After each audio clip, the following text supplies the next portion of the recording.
Hello ladies and gentlemen, MarauderEX here back with more Let's Play Skies of Arcadia. We're still here in Yafutoma. So there's one more merchant that I forgot about, but he's also the person that takes us to where we need to go. So saving him for last is kind of a happy accident. So we go all the way over here, and we're gonna go down. Like, we could go that way, and go into, like, the back of the weapon shop house. But, you know, we're gonna go down to the lower section of Yafutoma. And this gentleman, right over here, not that guy, this guy, in the house. This is a ship parts merchant. And I forgot completely about this, that we can actually buy ship parts here. So we're going to do that. And then there's also a diving suit next to him. That's also kind of important.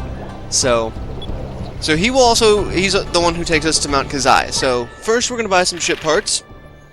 And then we're going to go to Mount Kazai. So we've got Yafutoman Spirit. Large powerful cannon based on traditional Yafutoman craftsmanship. And it is better than our current advanced cannon. It has higher spirit, but much higher attack. So I will sacrifice that for one spirit. And then all of these are pretty much the same in terms of, like, high-end, expensive cannon parts. I think I'm going to replace the 12-inch cannon with the 5-inch cannon. That one seems to be a little bit outdated at this point. So, yeah, we'll do that. Serpent torpedo, better attack and hit than the heavy torpedo. That will replace our heavy torpedo that we used once. So, yeah. And then we can buy Blueheim figure, which increases magic. Yafutoman alcove, which also increases magic, but by a ridiculously low amount. I mean, look at that. I don't know what I'm missing about that. The alcove, only 2. But I'm pretty sure I need that for a character later. I'm not going to equip it. And, you know, just for shits and giggles, I will buy a Blueheim figure just in case. And again, not equip it. And then we can also buy concussive bombs, deluxe kit, gear grease. I'm buying some of these. These increase spirit. And then rudder grease slows the rate of spirit consumption. That basically lowers our spirit cost per turn. Much like our crew member. Not worth 2,000 gold, though. And I'm pretty much out of money. Alright, so let's go to Mount Kazai. I'll get the ship underway. You guys can just sit back and take it easy.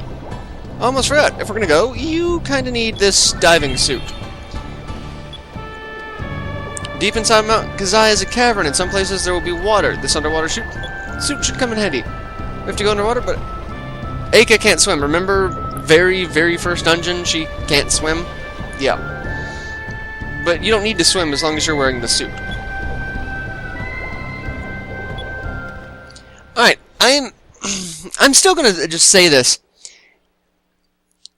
If you're not questioning the fact that everyone's being so nice to you, oh, we're gonna take you to our holy mountain so you can recover, or, like, something is not adding up.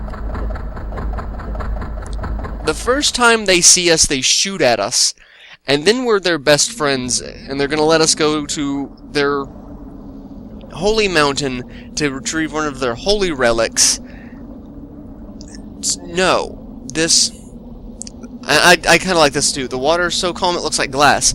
That's not just, you know, because the Dreamcast was picky about rendering water. No.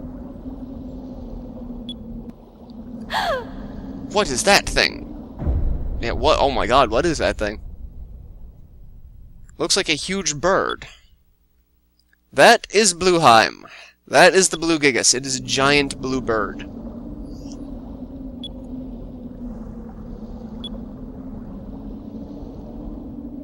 Oh, well, that's, you know, how he was dealt with.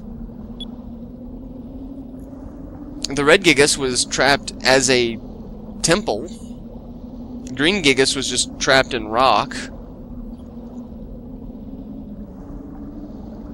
all the Gigas we faced so far couldn't fly. Crap. That's foreshadowing it all, is it? Alright, so we're gonna go and get the blue crystal. And we've got a save point here, we can save it. Not gonna bother saving it, there's no point right now. Like, all I did was buy ship parts. So, we are in the Blue Palace. Mount Kazai. Go down the rope, and I don't know why I automatically spin until I change directions. So, once you get to these little water sections, you automatically put on the underwater suit and start walking around. And you get kind of floaty, and you look really weird, because look, we don't have hands. The suit does not have hands. And you can make all sorts of Bioshock jokes right about now. They're all running through my head. Vice is cosplaying as a Big Daddy, you know. Welcome to Rapture, just all sorts of jokes. Anyway, I'm going to take the high road and not make any of them, even though I just did. So this is a random battle. And I'll leave this in because there are a bunch of new enemies here. Not any of them really worth talking about. One of them does drop a moon robe, but I'm not worried about that. Some of them do drop Zal seeds, mantoids,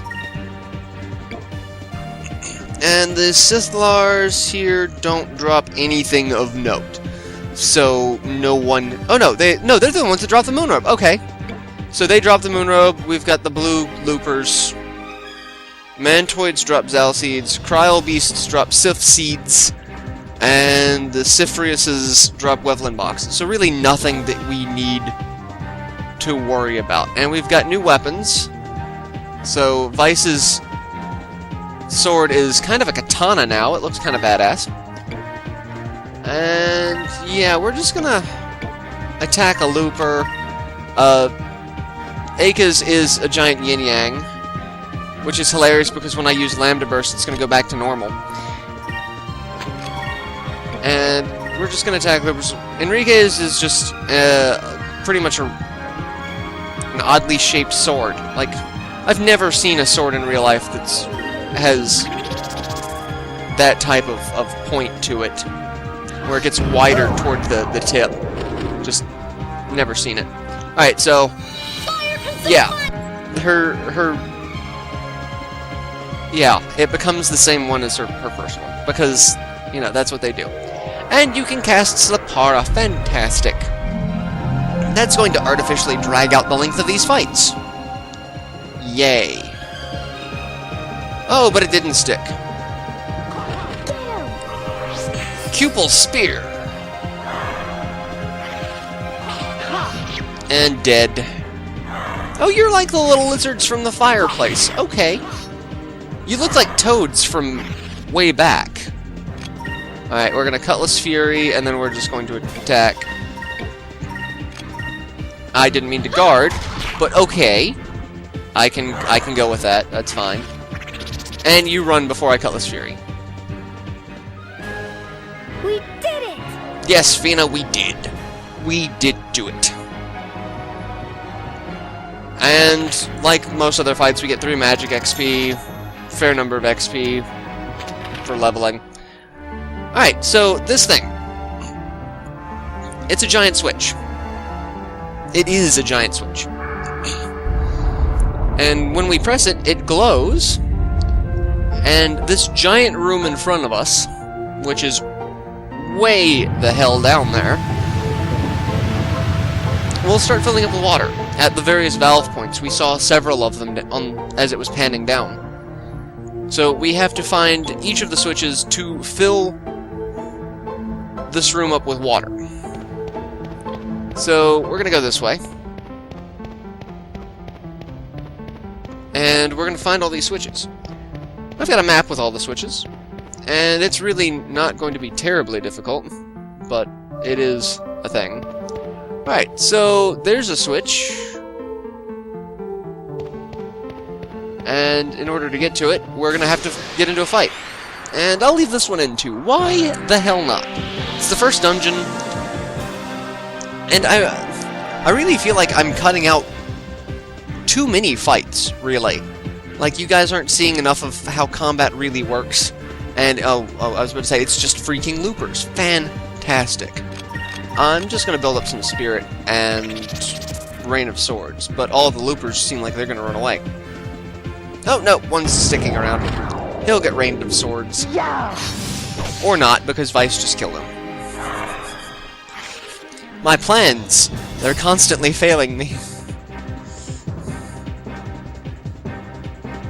At this point, I should have used freaking, Skull Shield. Oh, you have Pyrum. That's ironic, considering we are in the water dungeon of the game, and you're casting fire spells. Alright, we are going to Rain of Swords. And you're sticking around, fantastic. Which means you're going to die. Because Rain of Swords will kill everything. I love Rain of Swords. Fantastic ability. That was easy. That was easy, Vice. But yeah, I feel like I'm cutting out way too many fights, mostly because the game is at this point is 50% fights. Like the last video that I was doing where I was looking for all the discoveries, it took, you know, way too long to find all of those. It's ridiculous. Alright, so we're gonna come over here, and there's 2 switches here. So we fill this, or we press this switch, and it's going to fill this room, which is going to raise that platform so that we can walk across and get to the other switch. And because we have the underwater suit, it doesn't matter. See, part of it is I just think it seems like it artificially inflates the length of the game. There's no treasure or anything in this room like you'd think there would be, but I guess we can't get anything while underwater because Vice has no hands. And then we come over here and we press this switch. And the switch pressed, and the center room will fill up with more water. That's, you know, just what happens. And we've got, what? 2 more main switches? Okay. So we will go along to the other side now, and hit that switch. But yeah, I keep talking about I'm cutting out a lot of fights. The discovery hunting, I cut it down by half simply because of mostly the random battles. I did get lost once, so... But I feel like most of the battles that I'm keeping in are like boss battles, which, you know, are interesting, but you don't see a lot of the progression that I'm making in some of these fights. It's kind of redundant because a lot of the fights, once I first encounter them, the first thing I do is Lambda Burst.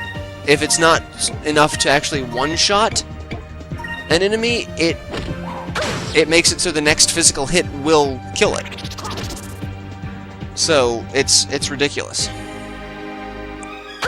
And these are the Cryal Beasts, the same as the Cryal Hounds and the same type of bad guys we've been encountering. And, see, Lambda Burst. One-shots. It one-shots most enemies, so a lot of the random encounters like this, That was easy. they're not worth keeping in.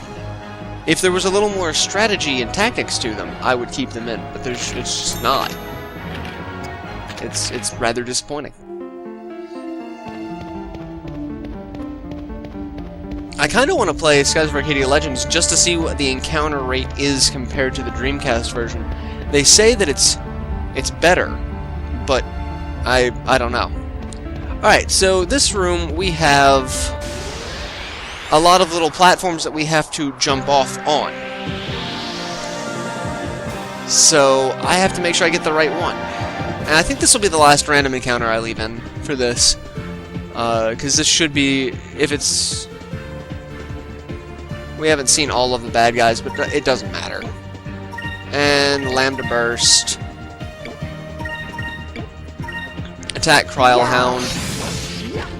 And I can one-shot them with melee attacks. At least one of Ice's melee attacks. Go, people! And if I can one-shot them with one of Fina... Well, that was a critical hit for Fina, so that's... And Enrique killed the Looper. This is just turning out vastly different than what I was expecting in my head. And then both of them are dead, and then we just have a Looper left, who will probably run away. But, just in case... Yep. I saw that one coming. Saw it coming. An utter victory. An utter victory.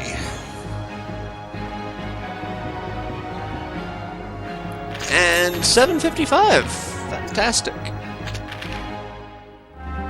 Alright, so we have a giant room here filled with all sorts of things that we need to do. And we can jump down any number of these, but only one of them will actually take us to where we need...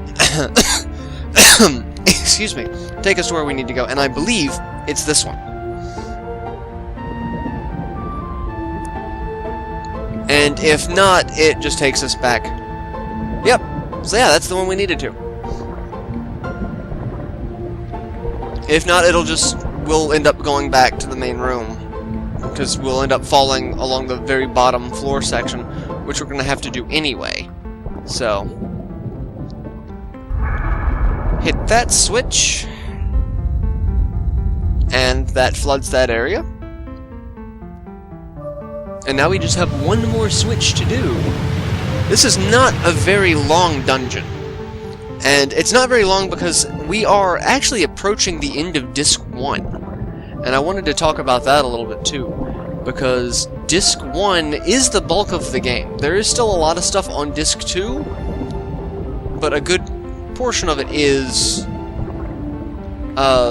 backtracking. Making sure you got anything that you did not originally have access to on Disc 1. So, and one thing is I don't believe we can actually get into random battles down here. I think if we are underwater there are no random encounter rates.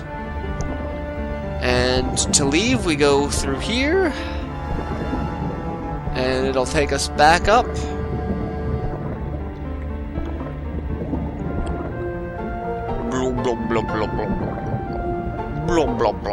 I don't know.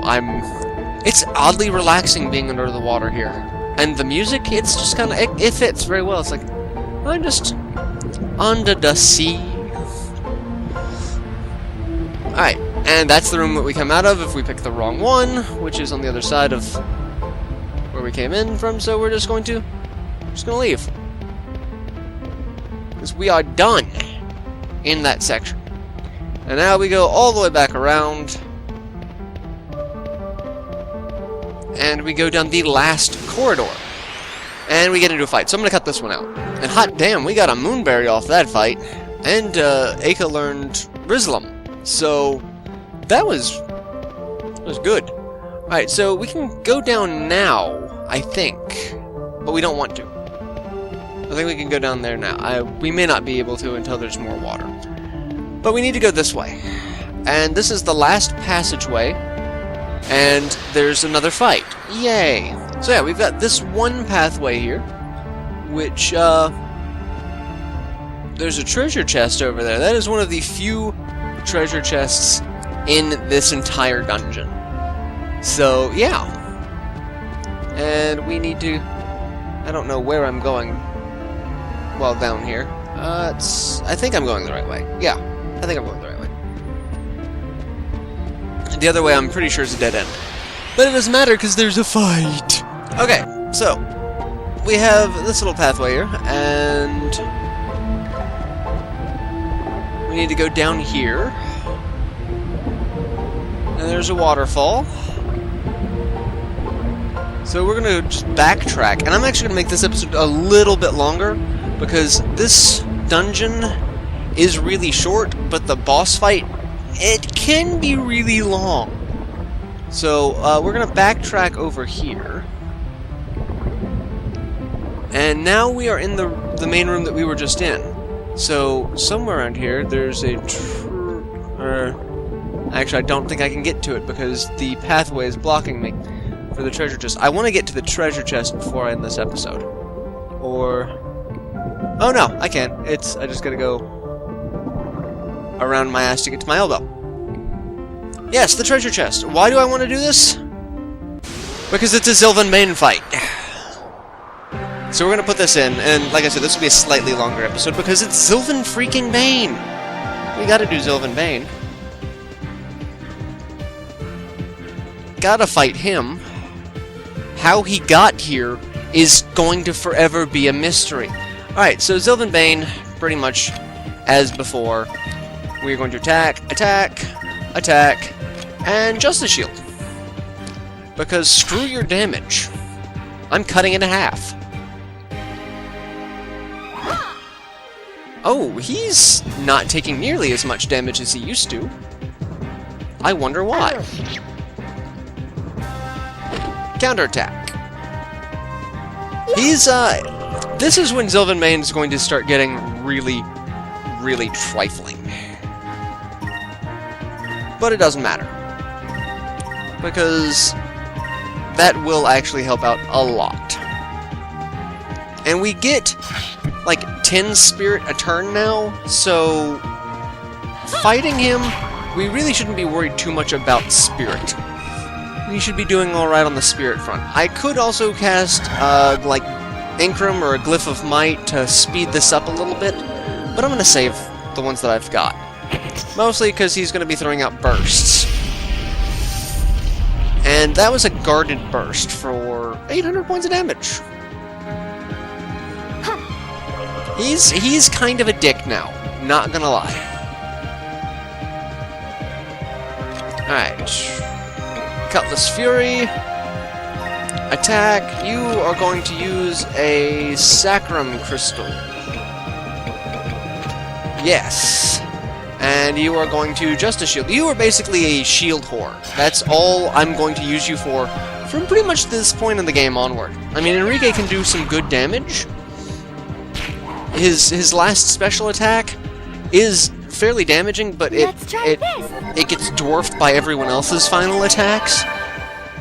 I've got more than enough to learn several people's final attacks at this point, in terms of moonberries. I just haven't been doing it. I really should, but it's like Enrique's top ability is his Justice Shield. That is what he brings to the table. And there's nothing wrong with that, because it's a fantastic tool to bring to the table. I sacrifice one person to let everyone else guard. And everyone else still gets to do stuff. So it's like I can guard on Fina and still heal with Fina. It's brilliant. I still don't think it's as powerful as, like, Delta Shield. Because Delta Shield just completely nullifies any and all magic, which is going to play out in a lot of the later boss battles. But for random encounters and encounters like this, it's way more useful. Alright, so we've defeated Sylvanbane, and we're going to get a ton of money from it. 4,000 gold, 3 magic XP, a Dexus seed. I have not used any of these seeds. And out of the treasure chest, we get a Windsong Orb, which is just to sell. Alright, so, yeah, I'm going to go ahead and end this episode here, and I will see you guys in the next installment. So till then, later, everyone.